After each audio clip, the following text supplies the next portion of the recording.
experts. We'll also examine the reasons crimes like these are underreported. All this straight ahead as True Hollywood Story investigates women who kill.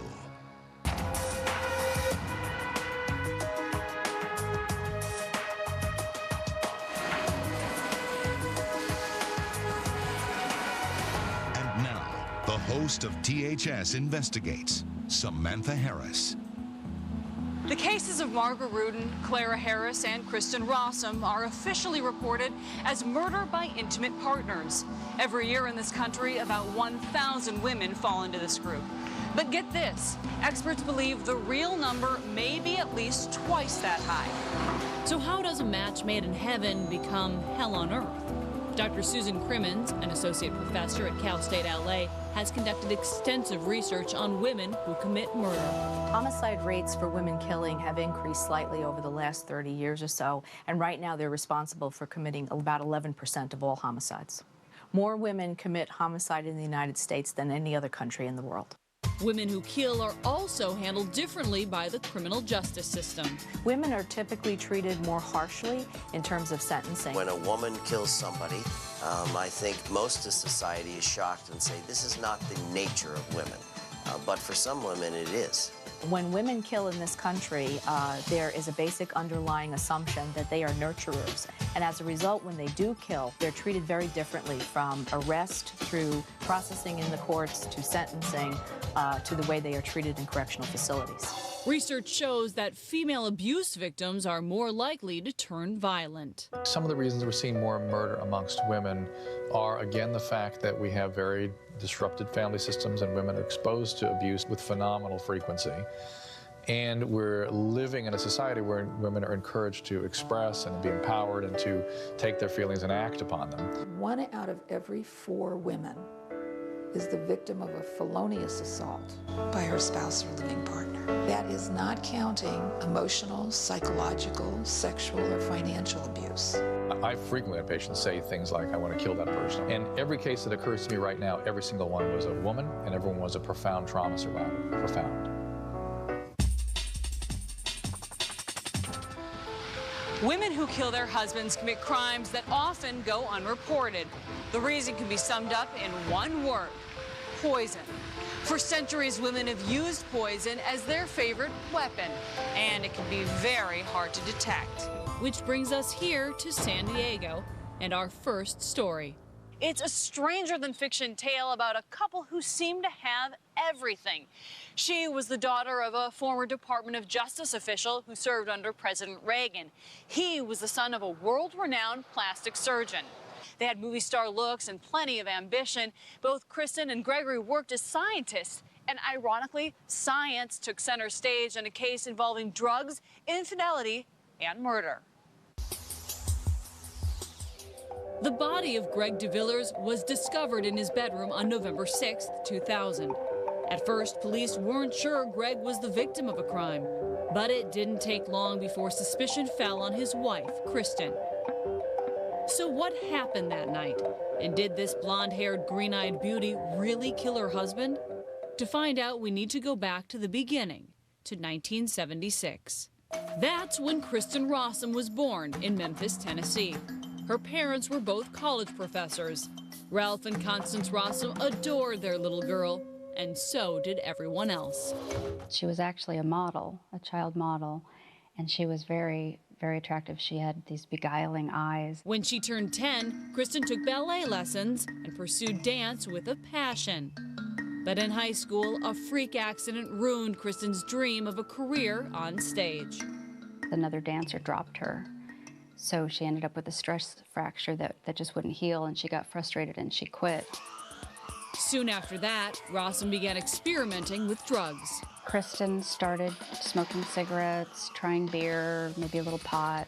She didn't like pot. And then right before homecoming, I think she was about 16, a girlfriend, and she were sitting in a car in a parking lot, and this girl drew a couple lines, and that was her first experience with speed. And she liked it. Kristen developed a taste for crystal meth, and she continued the habit throughout her college years. In late 1994, Rossum took a quick trip to Mexico to score some drugs. That's when she met 21-year-old Gregory DeVillers. She dropped her jacket and he went to pick it up, and that's how they started talking. He didn't have very much experience with girls. He's a good-looking guy. She was a pretty girl, and they got along well, and they went home and they did have sex that first night. Kristen fell hard for DeVillers, who was a biology student at UC San Diego. The couple soon began living together in his campus apartment. Kristen and her parents saw Greg as their saving angel because, you know, he did what the parents were not able to do, and that was to help get Kristen off drugs. Greg also encouraged Kristen to transfer to San Diego State University. Then in June 1995, he proposed. It was kind of a long engagement, and it was kind of on and off again, and Kristen had told some of her friends that, you know, she wasn't sure, she was having doubts. Her demeanor was absolutely bizarre for a person getting married. She was not at all excited about this upcoming marriage. Kristen and Greg finally tied the knot 4 years later in 1999. I was stunned. I could not believe she went through with the wedding. And then she became extremely different in her personality. She had been outgoing, and now she was sort of strictly business. She was not happy. It was obvious. The new bride threw herself into her studies, and the hard work paid off. It was just about commencement time. She had just gotten this job, and I said, "What job? You got a job?" I was really surprised. And she told me, "Yes, I'm going to be working in the medical examiner's office as a toxicologist." Kristen went to work in March 2000, soon after graduating summa cum laude from San Diego State. It was an exciting time, except for one thing. Kristen's relationship with her husband took a turn. Rossum later talked about those days in an interview on the TV news show 48 Hours. About a year into our marriage, Greg became very, very clingy to me as I was trying to pull myself away and have some sort of sense of independence. He always wanted to keep tabs on me and stop me from having any independent life outside of our marriage. Kristen spent more and more time at work. She was attracted to her new boss, Australian-born Michael Robertson. 30-year-old Robertson was smart, good-looking, and married, though he was estranged from his wife. He provided me unconditional support and encouragement. They started talking, and they started, you know, hanging out together as friends, and they respected each other, you know, professionally, and they also were attracted to each other. So it grew, I think, a mutual obsession. Kristen and Michael tried to be discreet, but their colleagues soon caught on. So did Rossum's husband. Greg already knew that she and Michael had some sort of relationship, emotional or otherwise, and Kristen had told him, and he'd actually called Michael on the phone and said, "Stay away from my wife." It was too late. Kristen wanted a life with Michael. We loved each other. We had talked about a future together. I wanted a trial separation to make sure I was making the right decision. However, Greg wasn't ready to give up. She said she wanted to go, and he said, "No, I want you to stay. Let's try to work this out." Kristen stuck around, but she continued to see Michael. Then the night that changed everything, November 6th, 2000. Fire medical dispatcher. My husband is not breathing. I received a telephone call from our university dispatcher telling me that officers were out at the scene of a probable suicide. When we return, the investigation intensifies and the deadly trail of deceit is exposed. She'd be emailing her husband saying, "I love you," and then the next email out was to Michael Robertson, "I'll meet you here at such and such." And later, it gave me a creepy feeling, like it was like staring at me. I saw brownish red splatters going up the whole picture.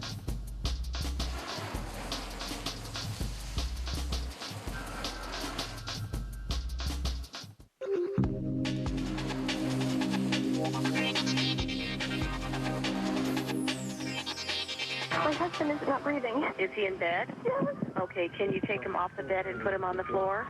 The date, November 6, 2000. The caller, Kristen Rossum. When University police and paramedics arrived, they found Kristen's husband, Gregory DeVillers, dead on the bedroom floor of their San Diego apartment. The body was strewn with rose petals. It looked like a scene from American Beauty, which was one of Kristen's favorite movies. But this was only the beginning of a case that took a series of strange twists. Paramedics tried to resuscitate DeVillers. It was too late. Around 10 that night, Greg was taken to Scripps Memorial Hospital. Kristen followed in a squad car. Incredibly, she called her Australian lover, Michael Robertson, to meet her.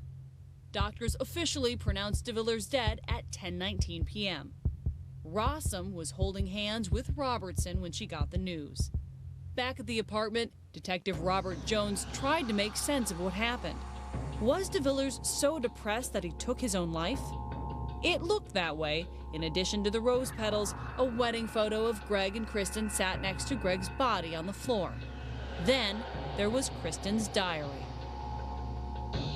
This journal that was found on the coffee table inside the apartment were entries that would indicate that she had been unhappy with her marriage for some time, and that Greg was not the person that she planned to be with the rest of her life, and that she wanted to move on. Shortly before midnight, Kristen returned from the hospital with Michael Robertson. She didn't look healthy. She was shaky. Her voice was shaky. She was almost incoherent. It was difficult for her to carry on a conversation. Kristen told Detective Jones that her husband was asleep when she got home from work between 5 and 5:30 p.m. She said she left Greg a note. It read in part, "Hi, Sleepy. Hope you feel better." Everything at the scene suggested that this was indeed a suicide. From the sleepy note to the journal to the way the apartment looked or didn't look, in the sense that there was no signs of a struggle. Kristen claimed she went to buy a wedding present for her cousin and came back around 8. Greg was still asleep. Rossum said she then took a leisurely bath. Soon after that, she discovered something was very wrong with her husband. I noticed that he wasn't breathing. I called 911. Kristen later told police the dispatcher instructed her to lift her husband off the bed and put him on the floor. Can you take him off the bed and put him on the floor? According to Rossum, when she pulled back the covers, she noticed the rose petals on Greg's body. The wedding photo was next to him. But Kristen never explained how it got on the floor. I gave him CPR and I tried to resuscitate him. Miss Rossum painted a picture of Greg having taken some prescription drug that had originally belonged to her because he was depressed over their particular situation. Detective Jones conducted what police call a preliminary inspection of the apartment. Jones was curious about the rose petals and what he found in the bathroom. Someone unscrewed the bathtub stopper. It was sitting on a shelf high above the tub. Because the stopper was not the type you would easily remove, it caused me to question as to whether or not she had actually taken a bath. It caused me to question as to why she had possibly told me something that wasn't really true. The next day, more doubt about Kristen's story. An autopsy revealed 3 needle marks on Greg's left arm. The paramedic acknowledged making only 2 puncture marks when he tried to revive Greg. Examiners also concluded that DeVillers had been unconscious since 7:30 the previous morning. Still, the question remained, what killed Greg DeVillers? The pieces soon started to fall in place. The head of operations of the medical examiner's office decided, you know what? We're not going to do the toxicology because it's the husband of a toxicologist that died. We're going to send that out. And it was only when it was sent out to be tested, that's when they find the fentanyl. Acute fentanyl intoxication was the cause of death. Fentanyl is a highly regulated narcotic. It's a painkiller. They use it in hospitals. The medical examiner's office kept fentanyl in a 10 milligram vial. And Kristen worked for the medical examiner. Fentanyl, very powerful. It's 100 times strong, more potent than morphine. There was enough in his system to kill a couple dozen people. The evidence mounted, suggesting murder, not suicide. We received a call from one of Miss Rossum's co-workers at the coroner's office. He was calling to inform us, to let us know that Miss Rossum and one of her co-workers had Dr. Michael Robertson were having an affair. If Kristen did kill her husband, was Robertson the motive? And was fentanyl the smoking gun? At that point, campus police decided to turn the case over to San Diego PD. Homicide detective Lori Agnew brought Kristen in for questioning. How did the interrogation go? It was a very interesting interrogation. She came in, she did not look at all like what we were expecting. Basically, she walked in and I thought, my God, I'm looking at a drug addict. Really? She looked strung out? She looked, yes, and she was thin. She had the meth sores. She was unkempt. She looked awful. She did not look like the professional you were expecting to come for an interview. Rossum told Detective Agnew she was smoking methamphetamine. She never cried once during the interview. She did a lot of pretend crying, but there was never a tear shed. At a certain point, confront her with the fact that she was having an affair with her boss, Michael Robertson. And of course, she denied it. And at what point did you call Michael Robertson in for questioning? I talked with him about 2 days after I talked with her the first time. What was his overall demeanor during the interrogation? He was very cautious, very careful. We audio recorded his interview. You just listen to how carefully he phrased things. He really thought before he responded. There was no spontaneity in his answers. According to author Caitlin Rother's book, Poisoned Love, Michael Robertson was fired from his job in early December 2000 for failing to report Kristen's use of illegal drugs. A month later, police say a warrant was issued to search Robertson's apartment. Cops also got a search warrant for the medical examiner's office. They seized Michael and Kristen's computers and checked for clues. I could see a very passionate email between Kristen and Michael. And then a few minutes later, or sometimes even just several seconds later, email between Kristen and the victim, her deceased husband, with a totally different sense to it, a different nuance. She'd be emailing her husband, making plans for dinner and saying, I love you, and then the next email out was to Michael Robertson, I'll meet you here at such and such place, and, you know, we can do this and this. Yes, I was having an affair with Michael Robertson. I'm guilty of being unfaithful to my wife. Evidence of an affair didn't necessarily point to murder, but then detectives found something chilling on Robertson's computer. I happened to come across a search hit on fentanyl, and that really caught my eye. And it was how fentanyl had been stolen from a medical examiner's office and used to commit a homicide. When I saw that, the hair on the back of my neck kind of stood up. We conducted an inventory of the drugs at the medical examiner's office. Kristen Rossum had logged in a full vial of fentanyl nitrate. When we went back and we did our independent audit, that drug was missing. All of it was gone. Michael Robertson claimed he had nothing to do with the murder of Greg DeVillers, and in May 2001, cops allowed Robertson to fly to Australia to be with his dying mother. In the meantime, the evidence piled up against Kristen Rossum. There was a Vons grocery store statement that had some interesting information. Tell me about that. What we found in a grocery receipt through Vons was at 12:41 on November 6th.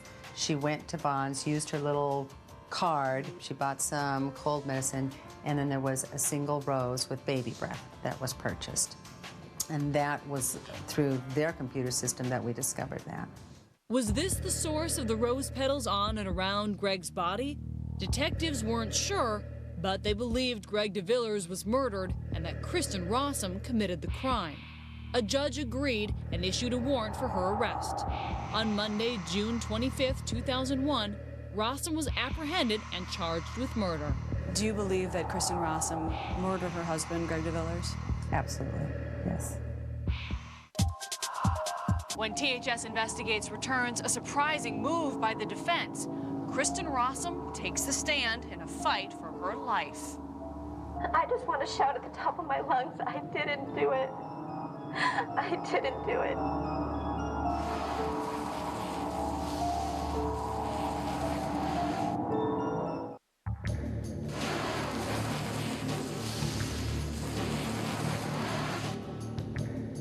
Welcome back to THS Investigates Women Who Kill.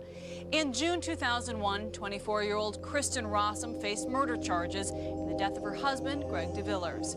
The prosecution intended to prove that Kristen was having an affair and that she poisoned Greg with a potent drug. Prosecutors also added special circumstances, which meant if convicted, Kristen was eligible for the death penalty. Kristen pled not guilty and was released on bail. It took more than a year for the case to come to trial. In October 2002, attorneys delivered opening statements in the case of the people versus Kristen Rossum. This case had all the, the components of the three media food groups that had sex, drugs, and murder. And the press ate it up. Our opening statement, I think, described how Kristen Rossum had a methamphetamine problem, how she then met this very charismatic young Australian, how the two of them began having an affair. In addition, we explained how there were drugs that were missing from the medical examiner's office. Convicting Kristen Rossum of first-degree murder would not be easy. The prosecution's case was based entirely on circumstantial evidence, and Kristen now looked the part of the grieving widow, not a messed-up woman who messed around. It was a circumstantial case, and it was against a young woman who had virtually no criminal record, who was a beautiful young lady, who was in a respected position, that came from a good family. It's very difficult sometimes for a jury to see somebody in court, cleaned up, looking well, who looks a lot like them or one of their neighbors. For 2 weeks, the prosecution called a string of witnesses to the stand, including paramedics, homicide investigators, and Kristen's colleagues at the medical examiner's office.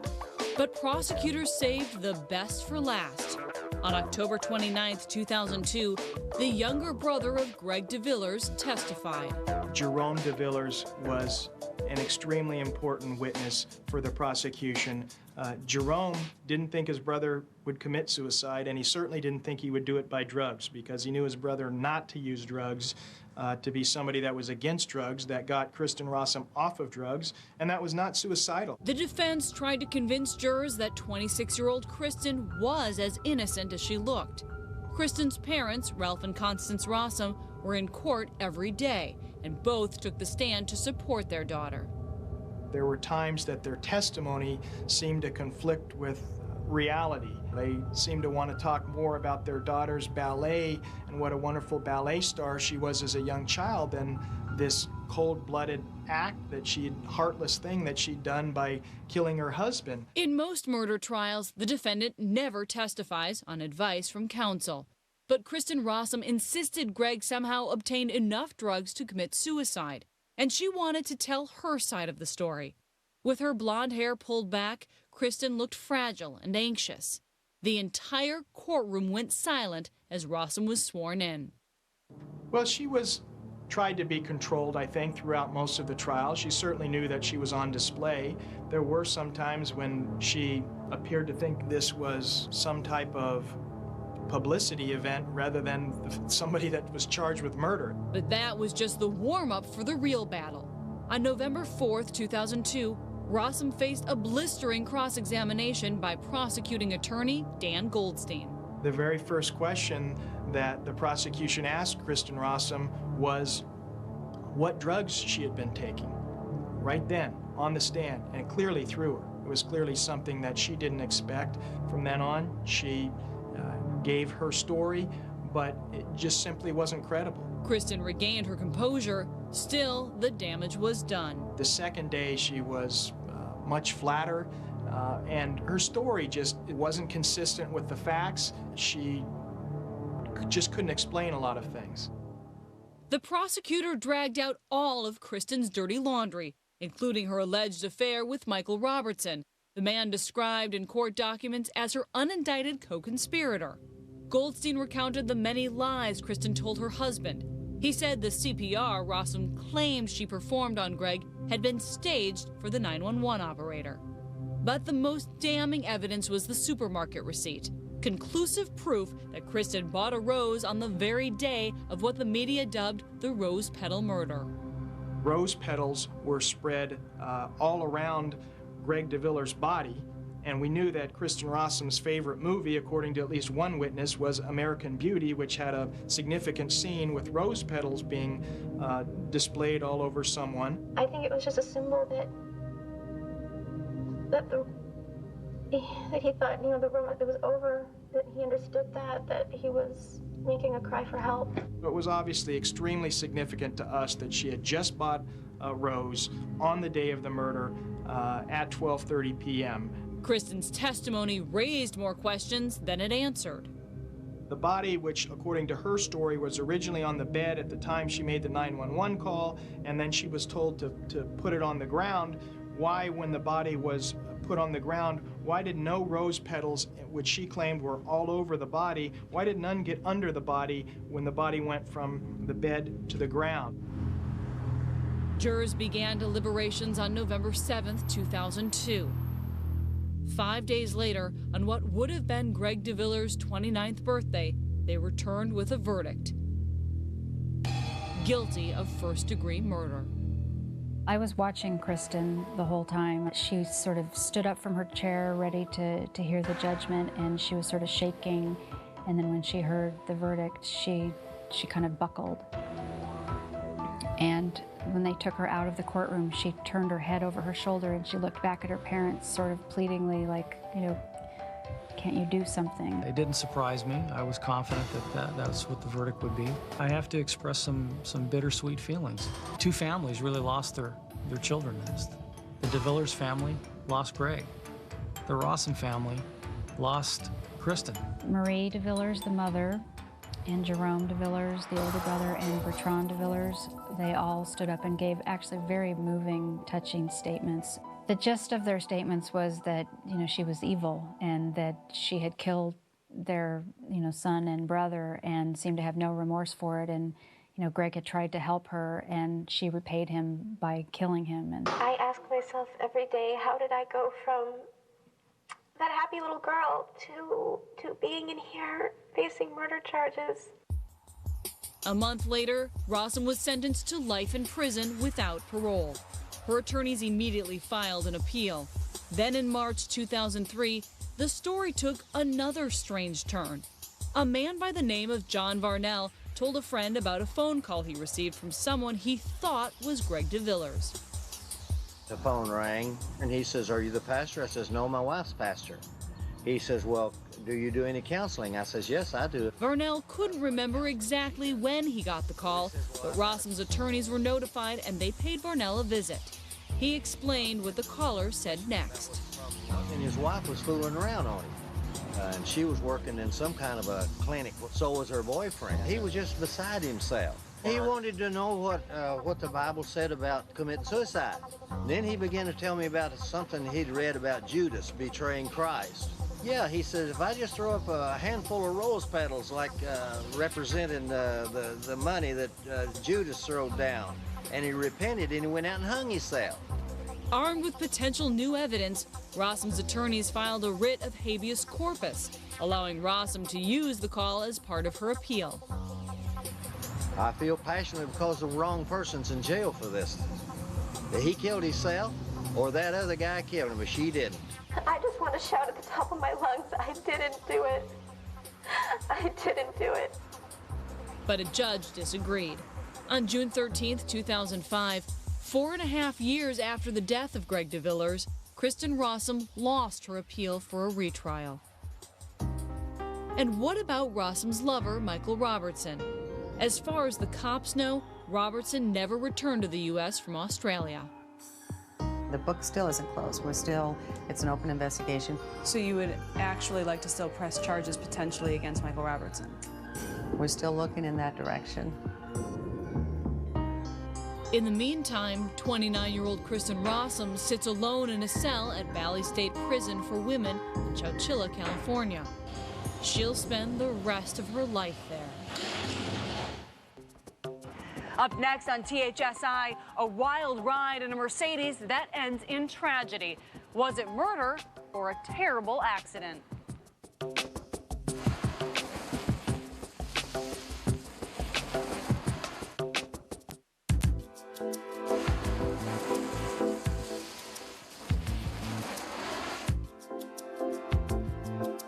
Welcome back to THS Investigates Women Who Kill.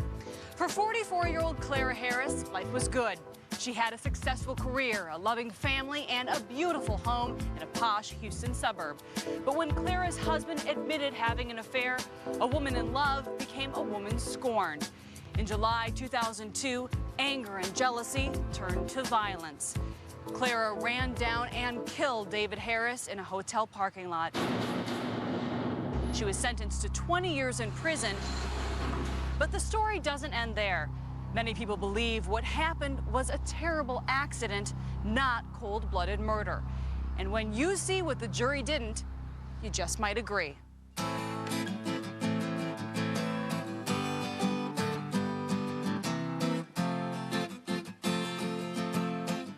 Prison was the last place Colombian-born beauty Clara Suarez expected to end up. Clara came to the U.S. in her 20s to attend Washington University in Houston. She earned a degree in dentistry. Next, Clara applied for a position at the University of Texas. All the residents ganged up on our director and said, "This is the person for the residency next year. If you don't accept her, we all three quit." Clara completed the residency program in June 1991. She took a job at Castle Dental Center, where she met a handsome orthodontist, David Harris. They married on Valentine's Day 1992. Their lives seemed to mesh perfectly. Clara Harris and her husband, for many, many years, had an idyllic marriage. They were building an empire. They were building this huge dental practice. David had a daughter from his first marriage, and in September 1998, the family grew. Clara gave birth to twin boys, Brian and Bradley. It was a happy time, especially for the new mom. She and David struggled to have children for many years, and finally, through fertility, conceived two boys, twins. Doting mother, did all she could for them, and likewise was very attentive to her husband. Clara continued to work and take care of things at home, while David expanded the business even more. As the children became bigger and the practices started growing and David kept wanting to buy more and more practices, her life became very stretched. But in early 2002, the marriage started to unravel. David began seeing his new receptionist, a young, attractive, divorced mother of three named Gail Bridges. Here comes Miss Attentive Gail, and what man doesn't want a little bit more attention in his life? There was one weekend where Clara was going to Columbia, and she wanted to take one of the sons with her, so she asked David to take one of the twins. So the whole time that Clara was gone, David was gone. In fact, the nanny later said that she didn't see David hardly at all. David and Gail at one point had gone to the Galleria in Houston and spent the night at a hotel there. And that occurred while Clara was in Columbia attending a cousin's wedding. And then they also had met at the Nassau Bay Hilton. David's relationship with Gail soon became obvious to everyone in the office, except his wife. What would happen is normally he would take some of the staff out for lunch, and Gail was always jumping in the car with them. She's wanting to sit in the front seat with him. She's wearing shorter skirts. She's flirting and saying, "Oh, David," and all this stuff. So, you know, it just made the rest of the staff very uneasy, and there were a couple of times where they just didn't want to go because they thought it was so inappropriate. Finally, Clara heard about it. An employee told her that she should be paying attention to her marriage, that she should take a look at what was going on between her husband and this woman who worked at his practice. The affair apparently had been going on in David's orthodontist office, so the staff there knew, and the staff at that time of the year included Clara's stepdaughter, Lindsay, who was 16 at the time. She would live with David and Clara in the summers and worked at the office. She even knew, so I think that she was very hurt by that whole finding out that she was the last one to know. She was thinking she was building this future practice with David, and he's actually breaking it down more in the process. Clara confronted David. He confessed, sort of. When Clara first heard the news, she was sitting down in the bathroom and she started crying, and David was telling her, I want to work this out. She said, well, who is it? And that's when he told her it was Gail. And Clara, you know, was asking, do you love her? That is one of the most bizarre things imaginable. He told her that there was another woman, but he didn't indicate in the initial admission that they had made love. He let her just kind of squeeze the details out of him. Clara wanted desperately to believe David's story, that the relationship was not sexual. She agreed to give him a second chance, but only if he fired Gail. The discussion quickly turned into a heated argument. There was an altercation. She was pushed down. She was physically bruised. He didn't want to go to the office and fire her. He said, well, you handle it, I'm staying out of it. So they go down to the office together, and Clara pulls Gail into a room, and she said, you know, I know you're having an affair with my husband, and Gail keeps saying, I don't know what you're talking about. Clara said, you know, you're fired, that's it, here's your check, get out of the office. And that's probably a cleaned up version. Gail was out of a job, but she wasn't out of David's life, as Clara soon realized. Gail later testified in court that David told her he and Clara had an open marriage and that she thought Clara knew the relationship was sexual all along. She felt stupid, she felt abused, neglected, taken for granted. Clara decided to take some drastic steps. This woman went on a crash diet. She tried to remake herself. She bought sexy clothes. She read Dr. Phil books. She dyed her hair blonde because David liked blondes. She had inquired with a plastic surgeon about having breast augmentation, had gone to and signed up at a gym and hired a personal trainer, and had even gone so far as to cancel all her patients for several weeks. I think Clara Harris was a victim of American Beauty, and the sense that she felt that she had no worth without her husband validating who she was. Clara still believed she could save her marriage, but David was hard to please. So David starts up the notorious list of you're fat, you don't pay enough attention to me, you don't accept what I say, basically like Gail listens to me, Gail agrees with everything I say.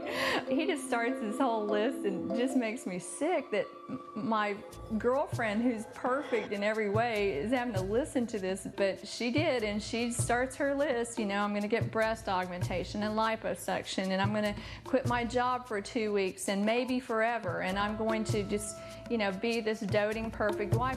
Clara meant every word. She made arrangements to go under the knife.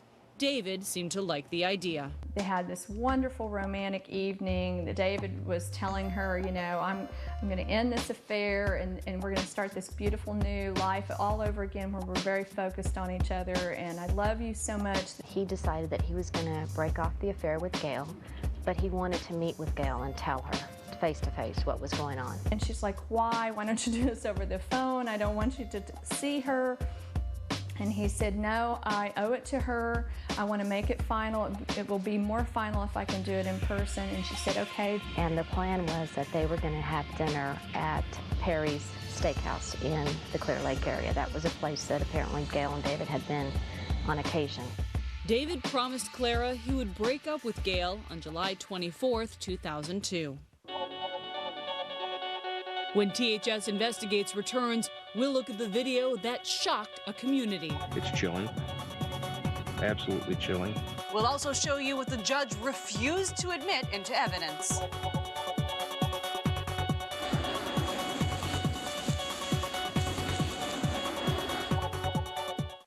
What's your celebrity IQ? Here's your chance to test your knowledge. Play Paparazzi, the DVD celebrity trivia game. Buy it now at eonline.com. New on DVD, Herbie Fully Loaded. Dad, what are we doing here? Buying you a car? One girl's dream. All I've ever wanted to do is race. Seemed out of reach. Amateur hour's over. Until Herbie showed her that anything is possible. It's pretty nasty out there.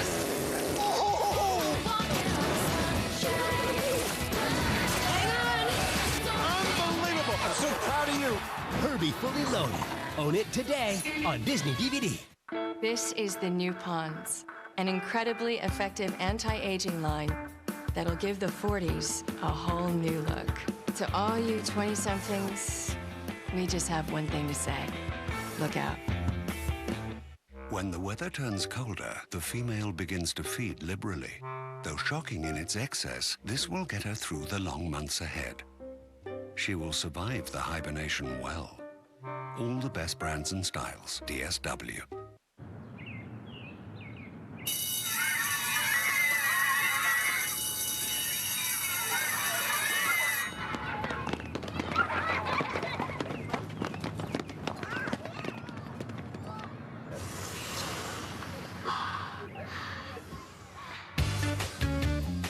Febreze eliminates odors, leaving your car fresh. Know a cool mom who deserves a celebration? Then mominate her at coolhouse.com to win a party from Febreze. Is Clara Harris telling the truth? Ask her friends. I have gotten Clara drunk. I have tried everything I can to beat holes in Clara's story because I wasn't going to go on national TV and be her representative if I didn't have every detail. Stay right where you are. THS Investigates will be back. 3, 2, 1. Lift off.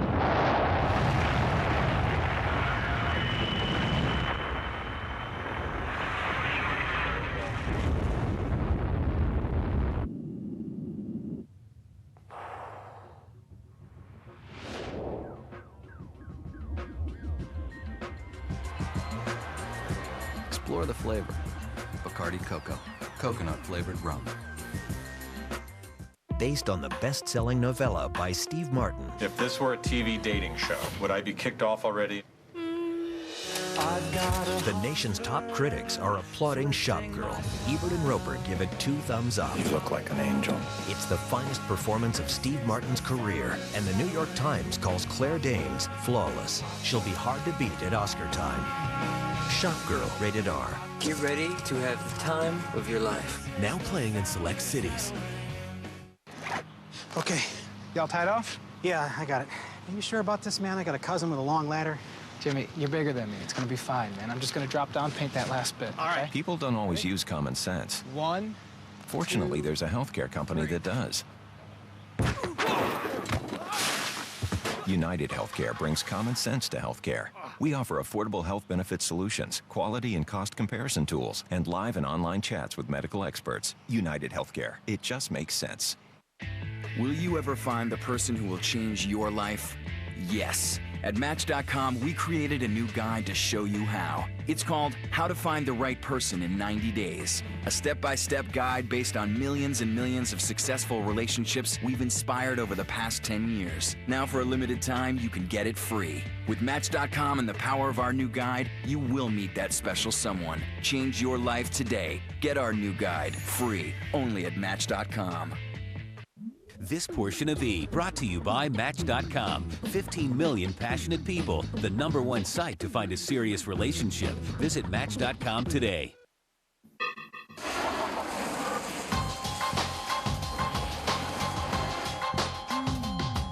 Welcome back to THS Investigates Women Who Kill. By the summer of 2002, Clara Harris was a desperate woman on a mission to save her marriage. She begged her husband to end his affair with his former receptionist, Gail Bridges, and he said he would. But David made the same promise at least 4 times before.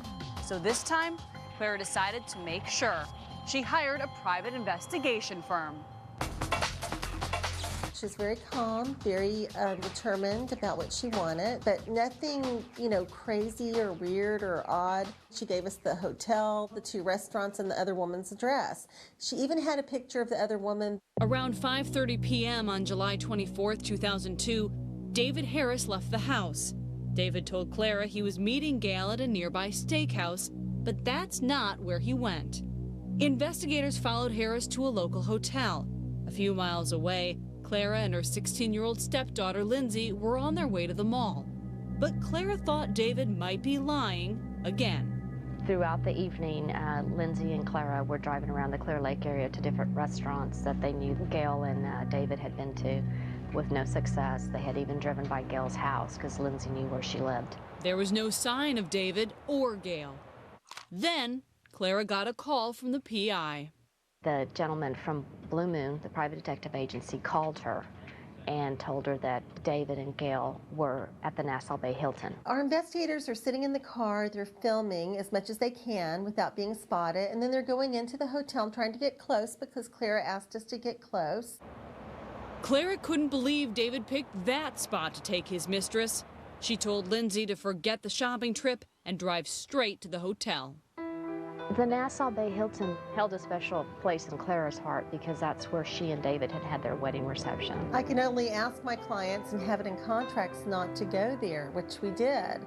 It was a total surprise to us that she was out at the location. Finally, she spots Gail's Lincoln Navigator in the parking lot of the Hilton and David's Suburban. She keys the Navigator, scratches the Navigator with keys. She bends some trailer hitch thing on it. She bends the windshield wipers. All of Clara's anger, you have to realize, is very directed at Gail. She wants it to work with David. With Lindsay at her side, Clara stormed into the hotel. David was already upstairs with Gail, but Clara had other plans for him. She has David's daughter call her father on his cell phone. He answers. And she tells him that one of the children, one of the twins, is sick and he needs to get home, and he says he will. A few minutes later, Clara called David. He said he was at the restaurant and would be home shortly. The outrageous lie made Clara even more furious. When he and his lover came down the elevator and opened the elevator doors, Clara saw this. She went ballistic. She attacked her, wrestled her to the floor, pulled her blouse off, a real fight.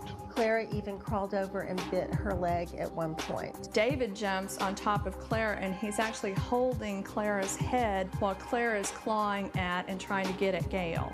And Lindsay's behind with her purse, trying to hit David with her purse, screaming, "I hate you, Daddy, I hate you, Daddy." The hotel bell captain stepped in and broke up the fight. David made a monumental decision.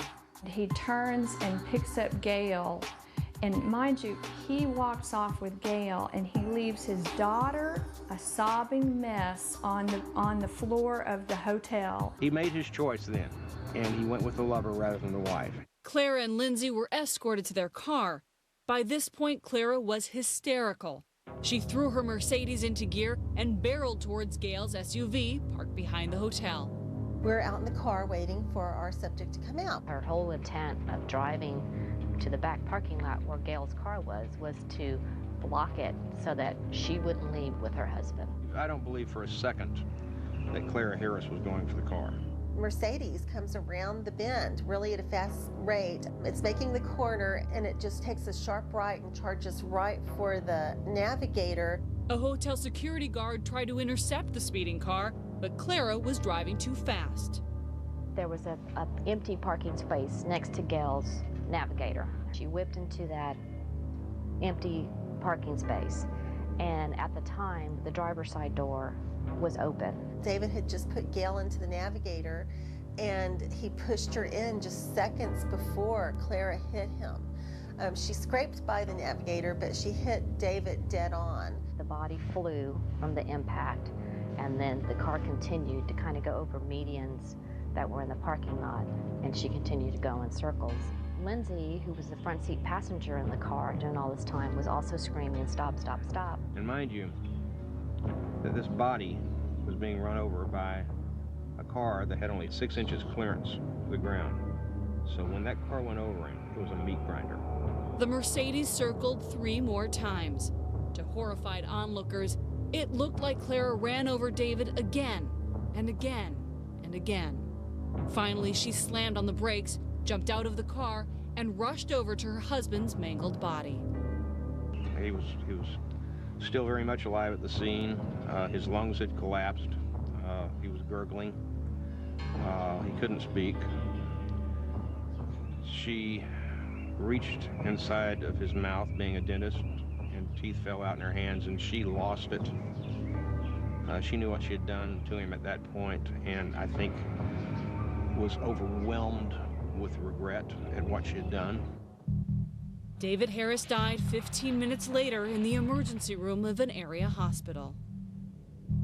The cops arrested Clara that same night.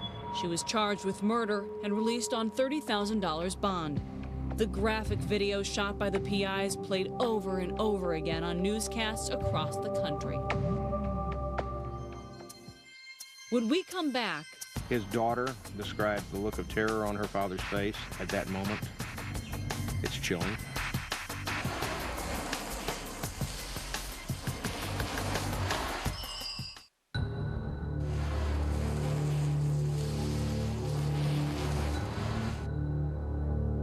On a sweltering summer day in 2002, cops in Houston arrested 44-year-old Clara Harris for murdering her husband. Some people saw David Harris as a victim. Others said he cheated on his wife and that made him fair game. Either way, Clara faced serious prison time. She hired one of Houston's top guns, attorney George Parnham, to mount her defense. The trial kicked off in late January 2003. George was sick, quite ill during the trial. He had the flu.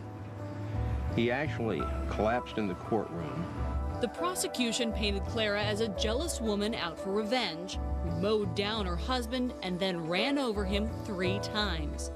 The grainy video taken by the private eyes seemed to support the prosecution's case. So did Clara's stepdaughter, Lindsay, when she took the stand. The last thing that David did was put his hand on the hood. His daughter described the look of terror on her father's face at that moment. It's chilling, absolutely chilling. She describes the difference in the way the car felt when it hit a cement curb and when it hit the soft tissue of a body. But that wasn't all. Lindsay testified that as the Mercedes speeded towards Gail's SUV, Clara shouted, "I'm going to hit him." When she came around the car and said, "I'm going to hit him," whether she said it as an interrogatory or an exclamatory, she acknowledged that she saw him. Defense attorney George Parnham countered by arguing that Lindsay had it all wrong. In fact, Parnham used Lindsay's testimony to help make his case that what happened was an accident. One of the guards was walking over to where Gail and them were, and he sees that Clara's coming, and he is getting ready to hit the car to stop her from driving over in that direction. And Clara turns to Lindsay and says, "I'm gonna hit him." She's not talking about, "I'm gonna go hit David." She's gonna go ram Gail's car so Gail can't leave with her husband. To further prove his theory, Parnham offered up a computerized video reenactment of the events. We obtained a copy of that tape, which paints a very different picture than the grainy video shot by the private eye. Take a look. The reenactment video shows it from an overhead viewpoint where you can take into account the landmarks, the tire tracks, the location of the body, the car tracking, the radius measurements, all of that. Whereas from the video, all you see is someone bouncing over medians, thinking it looks like they're hitting a body. Immediately upon hitting David, she hits a curb, so her car bounces up into the air, and Clara has told me, "I saw David go off to the left." She thought he ran in front of the car. What she doesn't know is that he's now upon the grill of her car. And she hits this curb, her car goes up, she can't see anything. The video showed the Mercedes landing on the other side of the median. It also showed Clara driving in circles without hitting David's body again. When you hit something really hard, you close your eyes. Well, she just said, "Shelley, I don't even know what they're talking about because all I remember is just having my eyes closed and I just turned the wheel as tight as I could." The reenactment video seemed to contradict the prosecution's case, but Judge Carol Davies refused to admit the tape into evidence. There was one calculation that was a little bit off that they proved, and they showed how you could correct that calculation. So that discredited it in the judge's mind a tiny bit. Even so, a collision expert testified that the turning radius on Clara's sedan made it impossible for her to hit David Harris more than once. The trial lasted less than a month, and on February 12, 2003, the jury began deliberations. The 3 men and 9 women pored over the evidence. When the police department came in, their accident reconstruction showed us information which proved that she had run over him a couple of times. You could see it on the under train of the car. They can only prove one definite tire mark across the back of the ear and the shoulders. All of the tire marks are not on the body, they're out around there. She just locks the wheel, and it's shown by the physics that that is the tightest radius that car can make. Testimony by eyewitnesses varied between 2 and 5 times. Then there was the defendant, Clara Harris.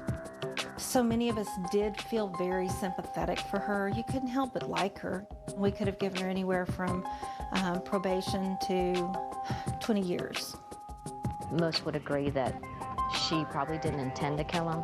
And on the flip side, also agreed that his indiscretions should not have resulted in death.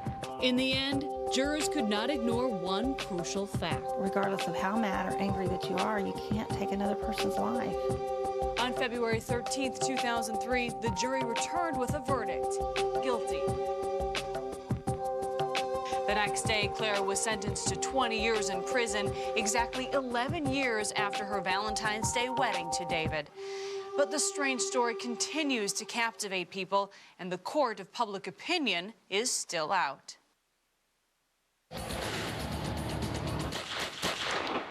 Our next story takes place here in Sin City, a mecca for gamblers. But for a wealthy local couple caught up in a deadly game of deceit and murder, all bets were off.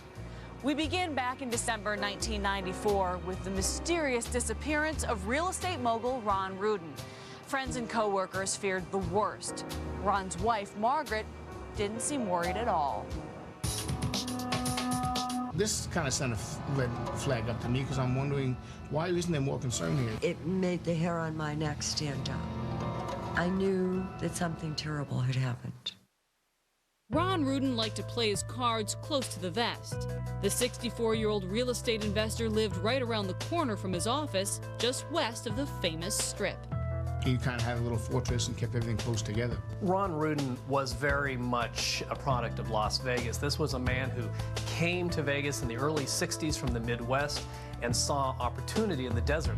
He bought and sold houses and condominiums, and he rehabbed them and resold them. He made himself a millionaire. Rudin knew how to package a deal. He also had a way with the ladies. Women fell for him. He would flatter them. He would give them gifts. He was a pretty good-looking, silver-haired guy, dashing. He was very tall. He was around 6'2". He had a beautiful complexion. He had a wonderful smile, and he was very gentle, shy.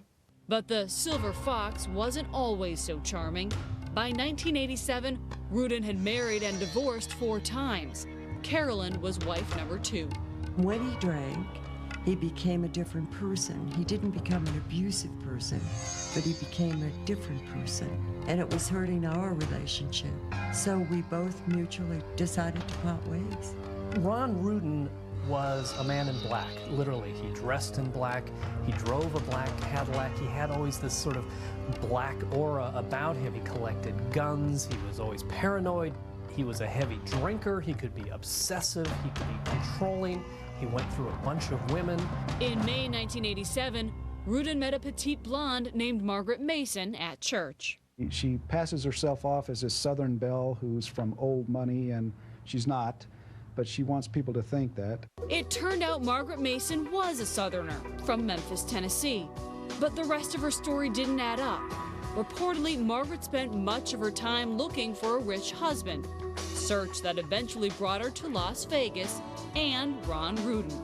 The couple clicked right away, or so it seemed.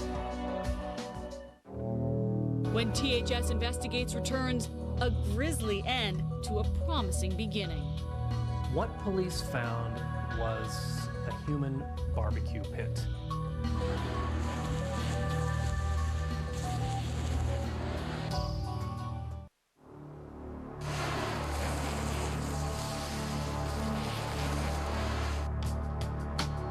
In the spring of 1987, 44-year-old Margaret Mason met Las Vegas real estate developer Ron Rudin.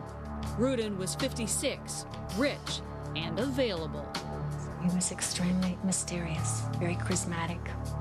That summer, Ron and Margaret said their vows at the Mission of the Bells Chapel. It was the 5th marriage for both Rudin and Mason. The honeymoon didn't last long. There were problems from the very beginning. I would talk to him on a regular basis, and he would start telling me that she was out at night, like she would leave the house at midnight. I thought I'd made a terrible mistake. You know, by then I knew that he was drinking a lot. Very early on, Margaret found out that Ron was probably screwing around. She started listening in on the other phone line to his conversations. One night, she listened to him having sex talk with another woman. They got in this big argument. The argument became physical. They grabbed for a gun. The gun went off. Nobody got shot. And after that, Ron filed for divorce. Then Ron noticed that a .22 caliber pistol vanished from his collection. When he detected the gun was missing, he said the only person that could have been there was Margaret. By May 1989, Ron and Margaret were trying to reconcile. Ron decided to withdraw the divorce petition. Still, he couldn't ignore his wife's suspicious behavior. He changed his trust. If there was anyone that was going to inherit any money that participated in his demise, they would not inherit anything. It was like he was a prophet. Though they still lived together, by 1994, Ron and Margaret Rudin led separate lives. And suspicion cut both ways. Ron did have outside affairs, and she was concerned about that. That could possibly be a reason why Mrs. Rudin may have been upset with her husband. Margaret bought these little listening devices, 2 of them. She installed one in Ron's office, one in his secretary's office, and then she listened in on their conversations. She bugged Ron because she suspected, rightfully, that he was having affairs. It became an obsession with her. She hired a private investigator who followed Ron, told Margaret Rudin that her husband was having an affair. According to author Michael Fleeman, Margaret was furious. She sent 2 angry letters to the children of Ron's mistress. He did tell me about the letter that Margaret wrote to the woman's family that almost destroyed the woman, almost destroyed her family. And he knew full well that Margaret was the one that had done it. In mid-December 1994, Ron and his girlfriend met to talk about the letters. The same day, Margaret celebrated the grand opening of a new business venture.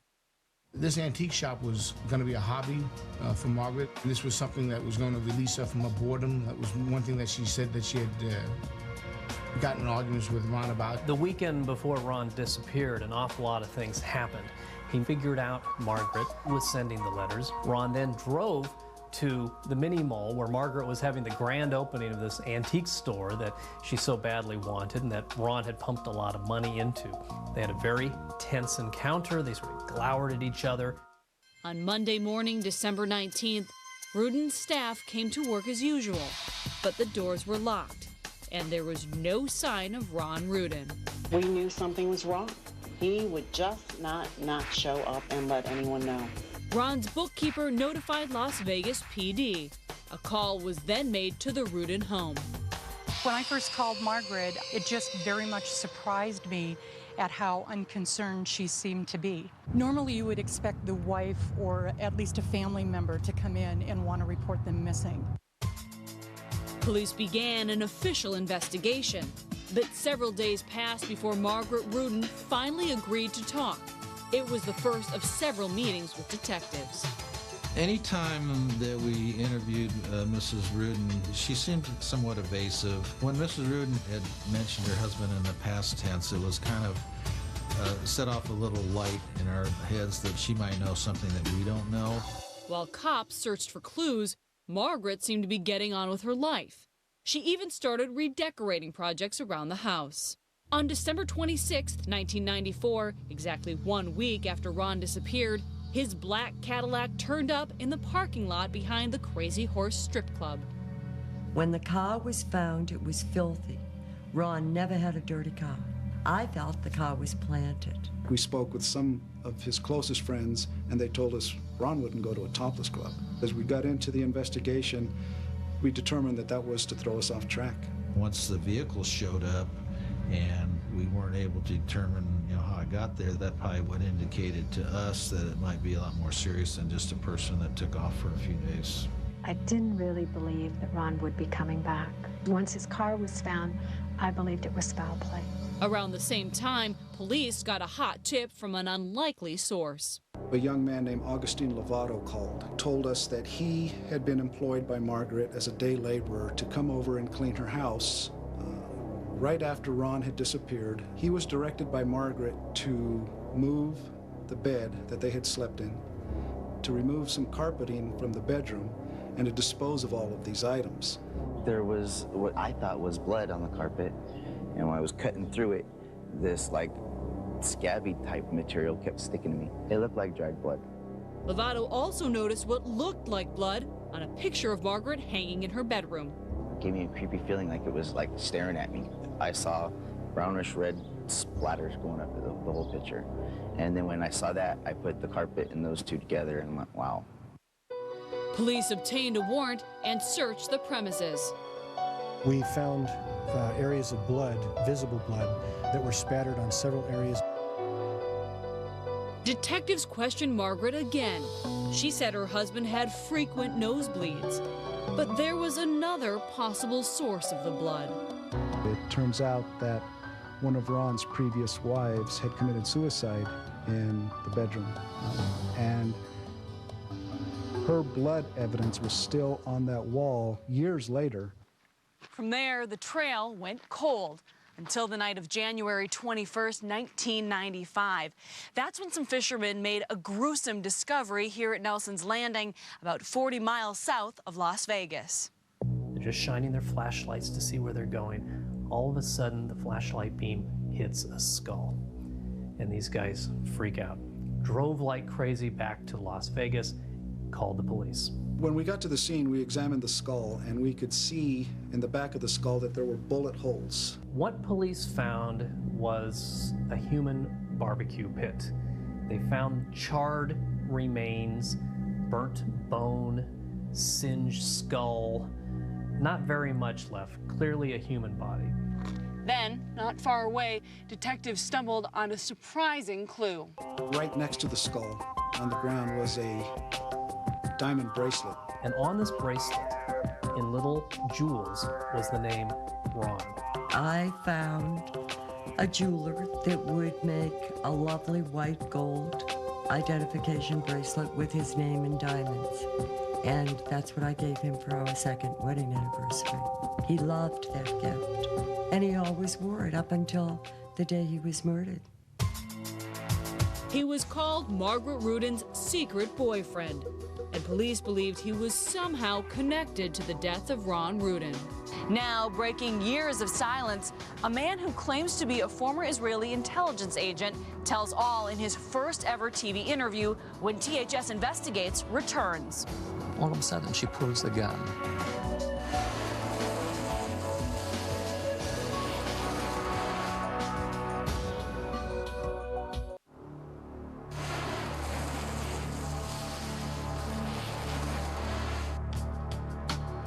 Welcome back to THS Investigates Women Who Kill. Late on the night of January 21st, 1995, 4 men on a fishing trip made a grisly discovery not far from where I'm standing. They found a human skull near a blackened fire pit littered with charred bones. Close by, an expensive gold bracelet with the name Ron spelled out in diamonds. The person or persons that placed him there expected his body in the trunk to burn completely, and that the bracelet would not burn, and therefore that would be his identity. With the discovery of Ron Rudin's body, the case officially changed from missing person to homicide. Detective Phil Ramos broke the news to Ron's wife, Margaret. She just kind of paused for a second and looked at me, and she goes, "Oh my gosh." And then she started rubbing her eye like this, and I'm watching her, trying to figure out if maybe there's something in her eye, and then she just keeps digging into her eye. And it occurred to me that she was trying to make herself cry. Ron's wife was already a suspect, and her strange behavior only made the cops more suspicious. They put a tail on Margaret. Throughout the course of the surveillance, she was acting in a suspicious manner. She would make phone calls on her cell phone. Then she would drive around and go to different convenience stores and make phone calls on the pay phones outside. She gave the impression that she didn't want anyone to know who she was calling. Then, in late January 1995, Margaret left Las Vegas to attend her husband's funeral in Illinois. 40-year-old Yehuda Sharon drove her to the airport. When Margaret returned a few days later, cops photographed the couple together. But who was this mystery man? And was he somehow involved in the death of Ron Rudin? Yehuda Sharon would hang out at the Las Vegas Country Club, which is an exclusive private club that Margaret belonged to. He would hook up with older, rich women, provide them with assistance and a shoulder to cry on. He gave them financial advice, even though he wasn't an accountant. He gave them computer advice, even though his computer skills were somewhat suspect. Cops just said, look, he is a gigolo. And one day he met Margaret Rudin, and they developed a relationship. I was involved with him as a friend. That doesn't mean there's anything romantically involved. Now 51, Yehuda Sharon told me his side of the story in his first TV interview. I met Margaret in the Las Vegas Country Club, and she was sitting with a girlfriend of her, and she turned around and she says, you can come join us. What was your first impression of her? I thought she was a very attractive woman because, I mean, she really put herself together. What do you think the nature was truly of Margaret's interest in you? I was going to put her business on computers. Sharon says he quickly saw a very different side of Margaret Rudin. After her husband disappeared, she brought me all the financial papers. She brought me about 3.5 boxes of financial papers, and she wanted me to help her with the community property. One time, I took her with me to a lawyer and a CPA. Just about midway going there, all of a sudden she pulls the gun and she puts it between her and me. So I go ahead and I said, Margaret, what is this for? And she goes and she says, just in case Ron's crony are going to show up. I didn't trust her with the gun. Sharon wasn't the only one who was suspicious of Mrs. Rudin. The cops turned up the heat on Margaret. They returned to the Rudin home for another search. This time, they found more blood. We were focusing on the bedroom area where we believed Mr. Rudin had been shot and killed. Our CSIs did an examination of the wall and found trace blood evidence on the walls, on the ceiling, and along the floor. And once that occurred, we really began to focus on Margaret because we were able to determine that Mr. Rudin was murdered in his bedroom, on his bed, while he was asleep. Police believed Rudin was killed on December 18, 1994, the day before he was reported missing. Detectives also felt that someone helped Margaret dispose of the body, namely Yehuda Sharon. But Sharon says he was nowhere near the Rudin home. Yehuda's alibi for the night of the murders was he was spending the night with yet another woman. Well, I happened to spend that evening with Nani. A Clark County grand jury began investigating Ron Rudin's death in the spring of 1995. Yehuda Sharon was a suspect, but he swore he wasn't involved. I didn't do anything to do with the murder. I didn't help Margaret dispose of the body, and that's what the case was. Prosecutors pushed harder. They offered Sharon a deal. They gave him immunity, and he gave up nothing. Margaret was setting me up. So I guess the prosecutor was trying to go ahead and get me angry against Margaret and go ahead and testify against her. It was a dreadful mistake to give Yehuda Sharon immunity without knowing what he knew. I still believe that the evidence points to Yehuda being involved. Absolutely not. But she accused me of killing her husband. In July 1996, the case took a surprise turn. A scuba diver found a gun at the bottom of Lake Mead. It turned out to be the same gun that disappeared from Ron Rudin's collection back in 1987. Our firearms examiner test-fired it and examined the bullets microscopically, and he realized that he had seen those bullets before. Well, it turns out that the bullets that were found in Ron's skull at the scene matched the bullets that came out of this gun that was found out at the lake, and the connection there was almost chilling, and it was just a stroke of luck. But there was no conclusive evidence to suggest Margaret Rudin stole the weapon or that she committed a crime. detectives kept digging. Ron Rudin had a directive in his trust that specified that if he died under unusual circumstances, that the trustees were to use everything in the trust to try to investigate and find his killer. And he had further confided it to his attorney when he put that directive into his trust agreement that the person that they should be looking at was Margaret Rudin. There was not enough evidence to indict Margaret Rudin during the first grand jury hearing in 1995, but the discovery of the suspected murder weapon gave prosecutors more to go on. In February 1997, witnesses were called in a new grand jury proceeding. We presented that Margaret Rudin had begun planning a murder of her husband, Ron Rudin, several years before. She had told a number of people about her interest in his money.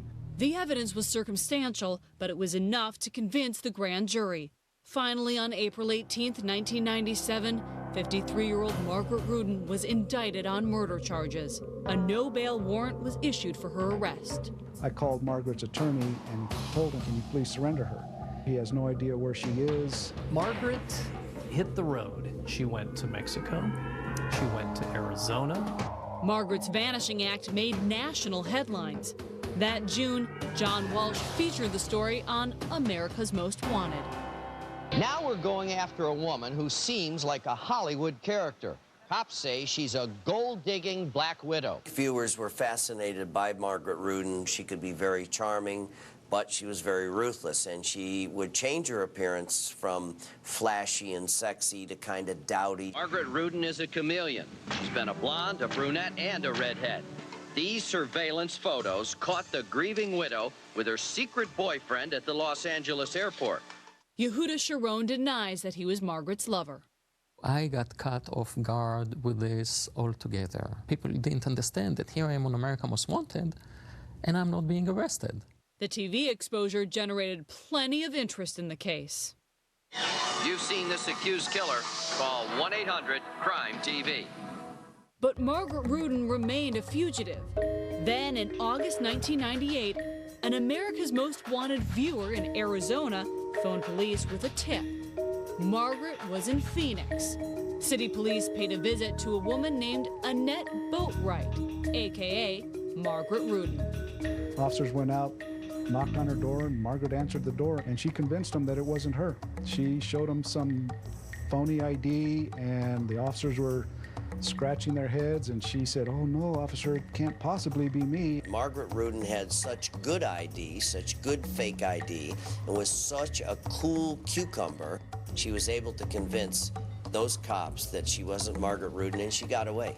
Finally, in November 1999, after 2.5 years on the lam, Margaret Rudin ran out of luck.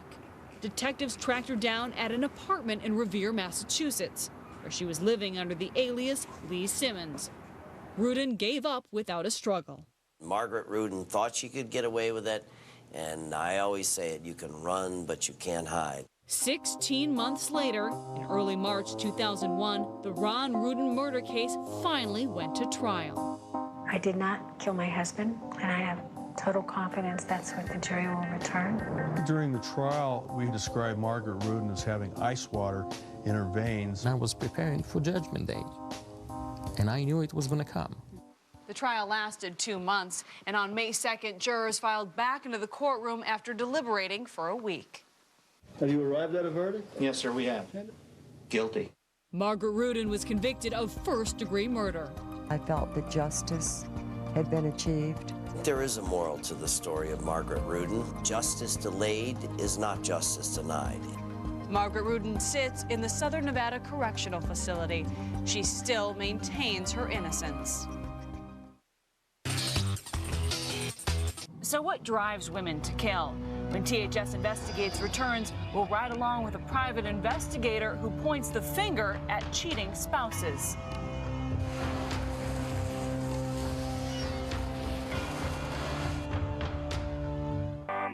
Coming up next, a private investigator tracks a cheating spouse. There is a lot of domestic violence associated with infidelity. I just have to be careful because he has threatened me that he's never in the house. He's never with my parents. Don't go away. THS Investigates will be right back. Oh! Oh, yeah, come on with it now. Let me see what you got. Give it to me. Show enough funky. Let me tell you something. We came here just to get down. Been a while, but we're back in town. Don't hold back, just Brooke Sedich says, make mine a Fiddick. Want younger-looking skin in just 14 days?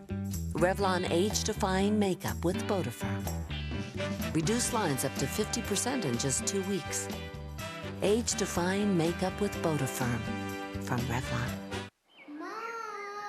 Oh no, he must be out of toilet paper. Hold on, little fella, I'm coming. With new Cottonelle Triple Roll toilet paper, they won't run out so often. Huh? I don't get it. It's 3 times longer than Cottonelle Single Roll and still fits on your usual dispenser. Ah, now I get it. There you go, buddy. And there are plenty of cuddles left for me. Cottonelle, looking out for the family. The king is going all out, laying it on the line with BK chicken fries. Grab the new all-white meat 12-piece and score a free medium fries and drink. Get in the game quick, the clock is ticking on this deal. At Samuel Adams, we do 10,000 beer audits in the course of the year. We test the temperature, we look at the color. Bartenders think we're crazy. They're just looking at the head, looking at everything, and I don't know what they're looking for. We check the lines in the faucets, and we also go and check Sam Adams' keg dates downstairs. If it's not fresh, we buy it back. When we have festivals here, we put out-of-code beer in the tank. People try to throw a ball and dunk Jim in some old Sam Adams. I'd rather put people into stale beer than stale beer into people. What's better than having a McCarthy sister? Having 2 McCarthy sisters. Party at the Palms with host Jenny McCarthy. All new Wednesday at 10, only on E!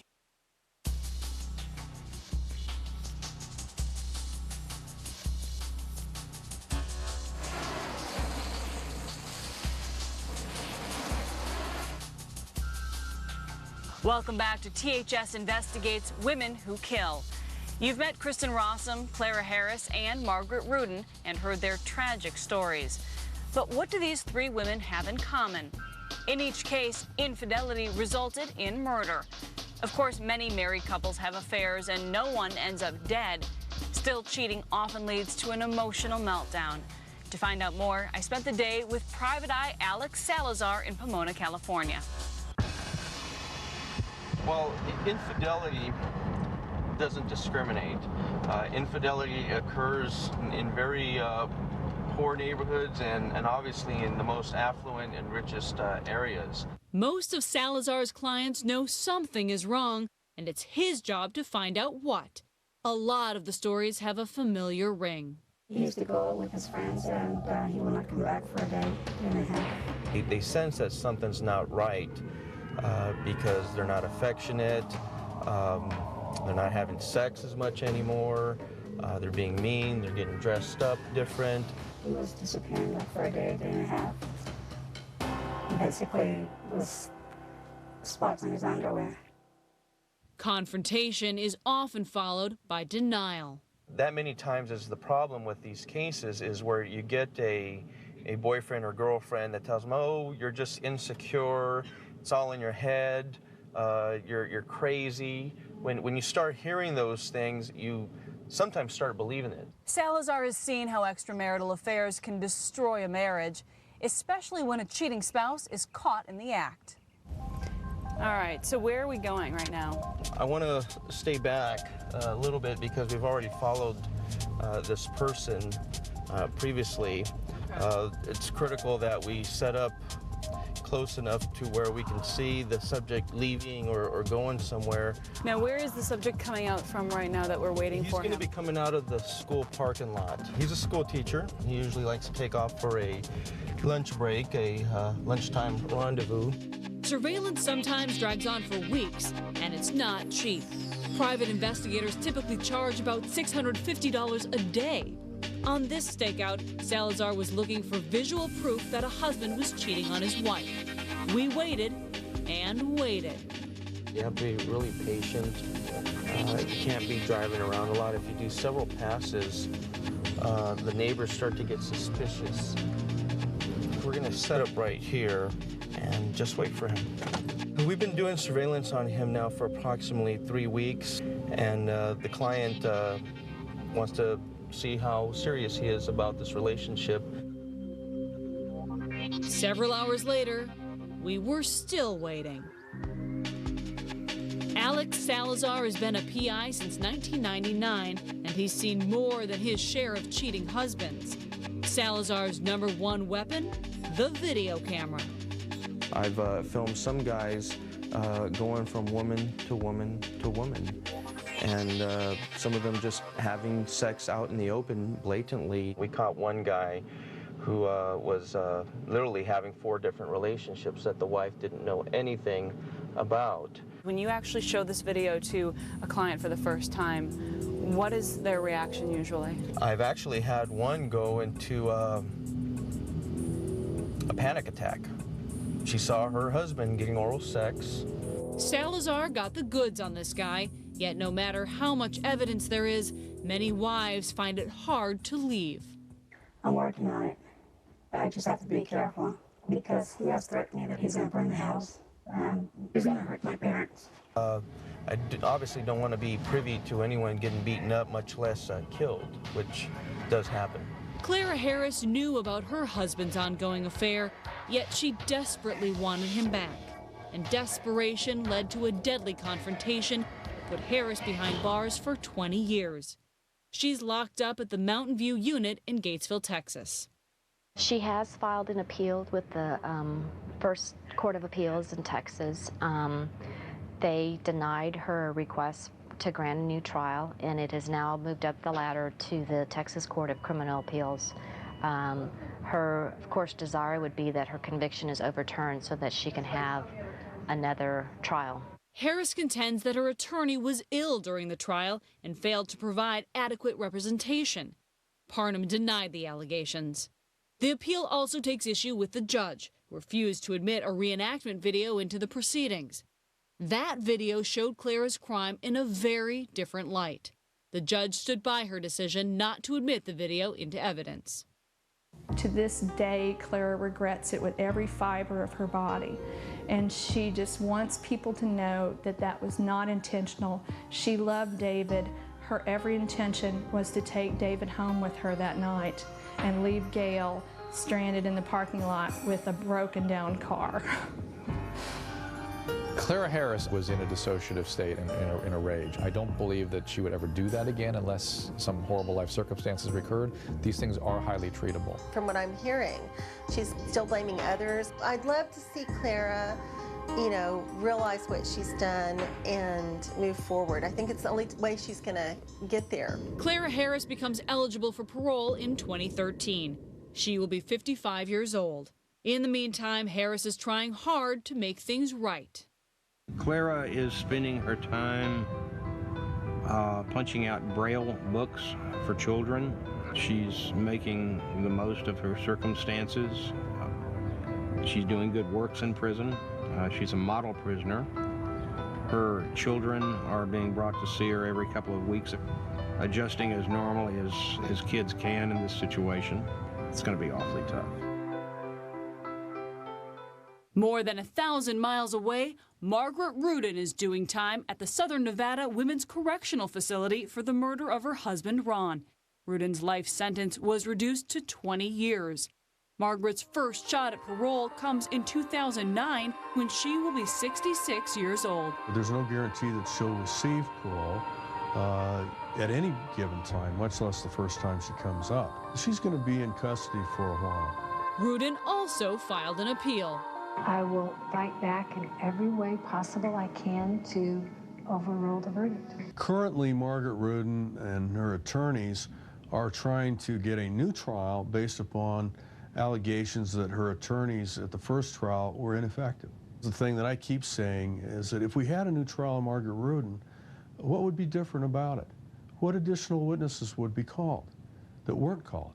What questions would be asked that weren't asked? What would happen that didn't happen in the first one?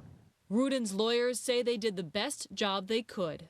If you believe that Margaret Rudin is guilty, clearly there is somebody out there who helped her, somebody who is also just as guilty as she. Police have never found that person. Margaret Rudin almost got away with this. As for Rudin's alleged accomplice, Yehuda Sharon, he was never charged in the case and maintains he had nothing to do with the death of Ron Rudin. Sharon tried to put the whole ordeal behind him by writing an inspirational memoir. The book is called The Lord is My Shepherd. I fear no evil. I don't care to visit Margaret. I don't care to hear from Margaret. I wish Margaret to be far, far, far away from me. Margaret Rudin and Clara Harris will eventually be set free, but it's likely Kristen Rossum will remain locked away. Rossum is serving life with no possibility of parole at Valley State Prison for Women in Chowchilla, California.